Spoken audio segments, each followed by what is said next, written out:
Welcome, today we're going to show you how to request or receive money using Venmo.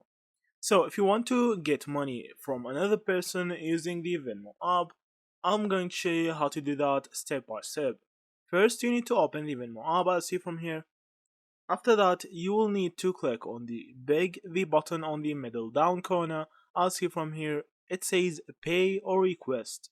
You need to click on it, and now you need to search for the person that you want to request the money from. So if you have his name, you can write it. If you have his username, email address, or phone number. Also, you can actually just show him your QR code as see from here to get your money. So if he's nearby, he can just actually scan your code and give you the money through that way.